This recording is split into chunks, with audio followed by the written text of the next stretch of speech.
चलिए ionic product of water को भी आज ही खत्म कर लेते हैं। Ionic product of water represented by KW। तो ये क्या होता है? Product of concentration of ions produced by H2O। Obviously water क्या देगा? H plus ion OH minus ion. तो एक फिक्स टेम्परेचर पर H plus ion OH minus ion जो भी जिस अमाउंट में भी मिल रहे हैं उनकी कंसंट्रेशन का जो प्रोडक्ट है that is known as KW। ध्यान रहे KW केवल टेम्परेचर पर डिपेंड करता है। सोल्ट के मिलाने से, एसिड के मिलाने से या बेस के मिलाने से इसकी वैल्यू नहीं बदलती। एसिड मिलाओगे तो वाकई H प्लस आयन कंसंट्रेशन बढ़ेगी, लेकिन उसी रेशो में OH माइनस कंसंट्रेशन डिक्रीज हो जाएगी। और KW जो है वो इन दोनों का प्रोडक्ट है, ये फिर पहले जितना ही रहेगा कांस्टेंट। KW टेम्परेचर का फंक्शन है क्योंकि KW एक डिसोसिएशन कांस्टेंट है। अरे वाटर डिसोसिएट होगा तभी तो आयन देगा, तो इसलिए इसका डेल्टा H पॉजिटिव है। और हम जानते हैं एंडोथर्मिक रिएक्शन अगर टेम्परेचर बढ़ाया जाए तो KW बढ़ जाता है अगर वो इक्विलिब्रियम में है, तो ये इक्विलिब्रियम में ही होंगे, ठीक है। तो H plus ion OH minus ion दोनों बढ़ जाएंगे। अगर टेम्परेचर बढ़ेगा तो pH और pOH दोनों डिक्रीज हो जाएंगे वाटर की, अगर टेम्परेचर इंक्रीज किया जाएगा तो। 25 डिग्री सेल्सियस पर एक्सपेरिमेंटली KW की जो वैल्यू आती है वो 10⁻⁻14 आती है। इससे ज्यादा टेम्परेचर पर इससे ज्यादा आएगी, कम टेम्परेचर पर इससे कम आएगी, ठीक है। चलिए तो आइए, अगर मान लीजिए टेम्परेचर 25 डिग्री सेल्सियस है तो KW कितना होगा? 10⁻⁻14। और न्यूट्रल वाटर में जितने H प्लस होंगे उतने OH माइनस होंगे, तो OH माइनस की जगह भी मैं H प्लस रख देता हूँ। तो H प्लस के कंसंट्रेशन का स्क्वायर 10⁻⁻14 या H प्लस कितना आ जाएगा इसका अंडर रूट, यानी कि 10⁻⁷। तो ये तो तब है जब वाटर कैसा है? न्यूट्रल है। अगर वाटर न्यूट्रल है तो H प्लस कंसंट्रेशन कितनी होगी? 10⁻⁷ मोल पर लीटर। अगर इससे ज्यादा H प्लस आयन कंसंट्रेशन हो जाए, 10⁻⁻4 -5 -6 ज्यादा होने लगे तो सॉल्यूशन एसिडिक कहलाता है। इससे कम होने लगे -8 -9 अप टू -14 तो सॉल्यूशन जो है वो बेसिक कहलाता है, ठीक है। तो यहाँ पर जो H प्लस की कंसंट्रेशन वेरी कर सकती है 25 डिग्री सेल्सियस पर, वो वेरी कर सकती है 1 से लेकर 10⁻⁻14 तक, यानी कि कितनी मिनिमम जा सकती है H प्लस 10⁻⁻14 तक। क्यों? क्योंकि KW की यही वैल्यू है, ठीक।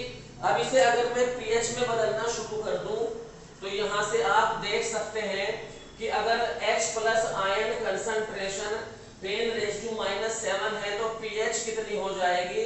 7। तो मेरा pH स्केल क्या हो जाएगा? न्यूट्रल पे 7 और इससे कम पे यहाँ क्या आने लगेगी? 6 5 4 0, ये सब क्या होगा? एसिडिक। और इससे ज्यादा पर क्या था मेरा?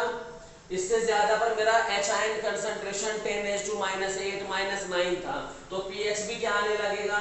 10 11 12 9 8 ये सब आने लगेगा अप टू क्या? 14। इस पूरी कहानी से क्या शिक्षा मिली कि मेरा 25 डिग्री सेल्सियस पर जो pH रेंज है, जो pH का रेंज है वो 0 से क्या है? 14 है। 0 से 14 pH रेंज है और मिड पॉइंट पर न्यूट्रल है मेरा सॉल्यूशन। अगर मिड पॉइंट से कम pH हो जाती है तो सॉल्यूशन एसिडिक हो जाता है, मिड पॉइंट से ज्यादा pH हो जाती है तो सॉल्यूशन बेसिक हो जाता है, ठीक है। तो ये टेम्परेचर डिपेंडेंट है KW। आइए अब आगे एक मजेदार चीज देखते हैं। देखिए मैं रोचक बात क्या है कि जब हम बॉडी के टेम्परेचर जो कि लगभग 37 डिग्री सेल्सियस होता है उस पर KW की कैलकुलेशन करते हैं तो एक्सपेरिमेंटली ये थोड़ा सा बढ़कर आता है, -13.6 आ जाता है। तो इस टेम्परेचर पर वाटर में जो H प्लस आयन कंसंट्रेशन होगी ऑब्वियसली अंडर रूट KW यानी कि 10⁻⁻6.8 होगी।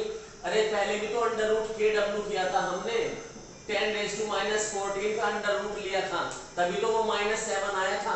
अब -6.8 आ जाएगा, तो H प्लस कंसंट्रेशन इतनी, तो pH हो जाएगी 6.8। अब सवाल ये है कि वाटर की pH 7 से कम हो गई, तो वाटर की नेचर क्या है? क्या वाटर एसिडिक हो गया क्योंकि pH 7 से कम है? क्या कहोगे आप उसे? तो इसका जवाब है जी नहीं। वाटर बॉडी के टेम्परेचर को क्या किसी भी टेम्परेचर पर अब भी तब भी हमेशा न्यूट्रल ही रहेगा। क्यों? क्योंकि बेटे H प्लस आयन कंसंट्रेशन इतनी आपने निकाली ही ये एज्यूम करके है कि H प्लस आयन कंसंट्रेशन बराबर OH माइनस कंसंट्रेशन, तभी यहां H प्लस कंसंट्रेशन का स्क्वायर इसके बराबर आया था और H प्लस इसके अंडर रूट के बराबर आया था। और अगर वाटर में ये दोनों कंसंट्रेशन सेम है तो जितना पॉजिटिव चार्ज है उतना नेगेटिव चार्ज है, तो पानी अभी भी क्या है? न्यूट्रल ही है, वाटर अभी भी न्यूट्रल है। तो फिर क्या? अब जो pH रेंज है वो चेंज हो जाएगी। pH रेंज क्या हो जाएगी? चेंज हो जाएगी।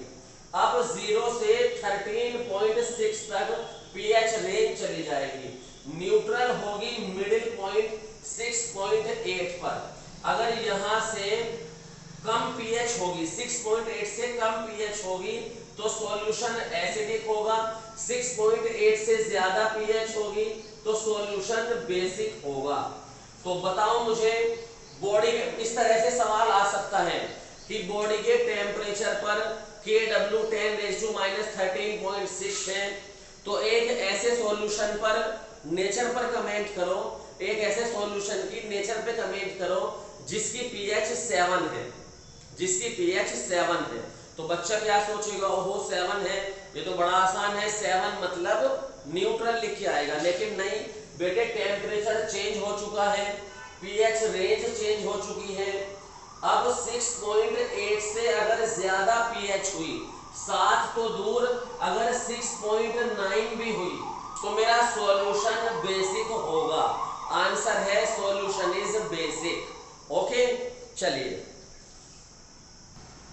आइए थोड़ी सी बात और कर लेते हैं। एक न्यूट्रल वाटर है, क्वेश्चन है, एक न्यूट्रल वाटर है, उसकी pH 6.5 है, तो टेम्परेचर ऑफ वाटर बताना है। 25 डिग्री सेल्सियस है या उससे ज्यादा है या कम है? 25 तो नहीं हो सकता क्योंकि 25 डिग्री सेल्सियस पर वाटर की pH 7 होती है, तो ज्यादा है या कम है? अच्छा सोचो, pH अगर 6.5 है तो उसमें हाइड्रोजन आयन कंसंट्रेशन कितनी रही होगी? हाइड्रोजन आयन कंसंट्रेशन 10⁻6.5 रही होगी। और Kw कितना रहा होगा? Kw 10⁻13 रहा होगा। क्यों भाई?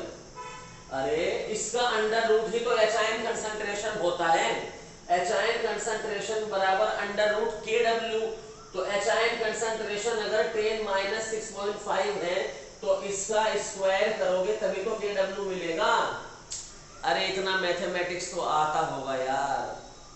तो ये हो जाएगा 10⁻13। तो क्या हुआ? Kw की वैल्यू रूम टेम्परेचर से ज्यादा हो गई, -13 हो गई।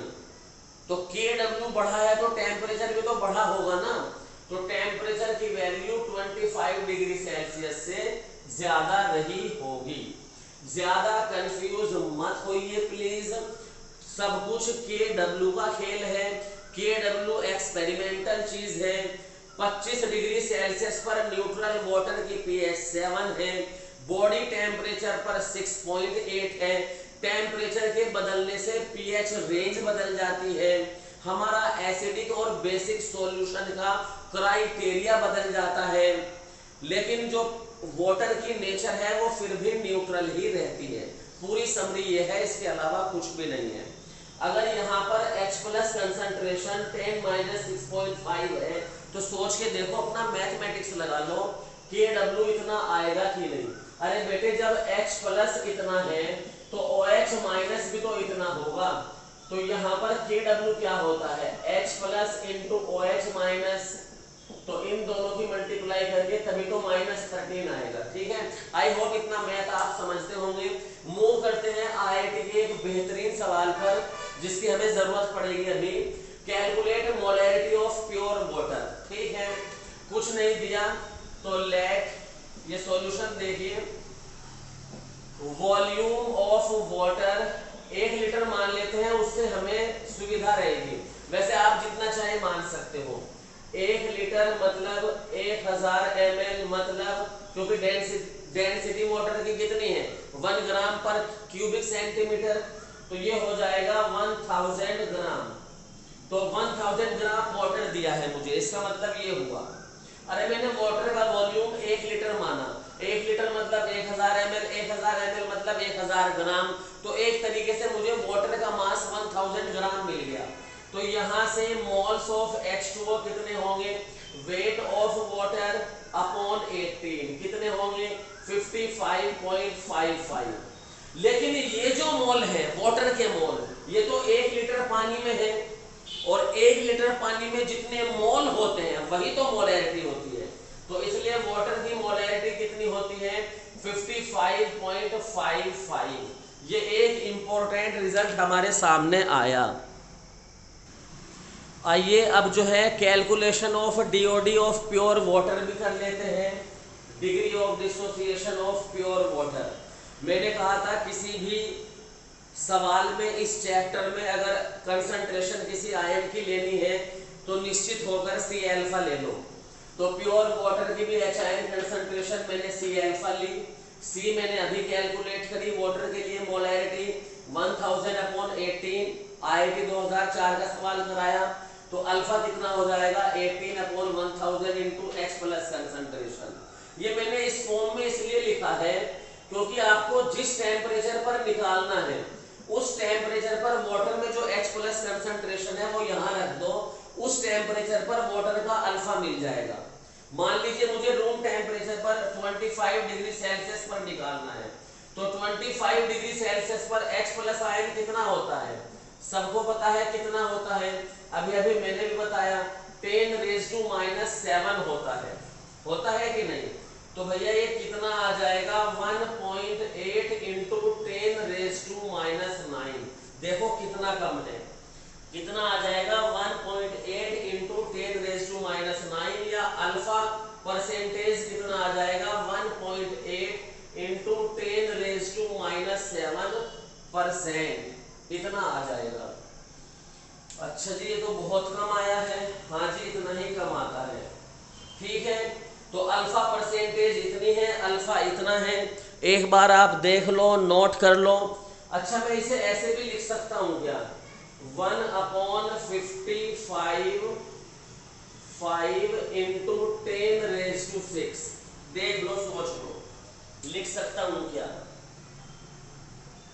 लिख सकता हूं या नहीं, बिल्कुल लिख सकता हूं। अपना मैथमेटिक्स लगाओ, ये पावर में नीचे लाया और देखो यहां से मैंने 1 किया, 18 किया, तो ये आया। देखो करोगे तो आ जाएगा समझ में।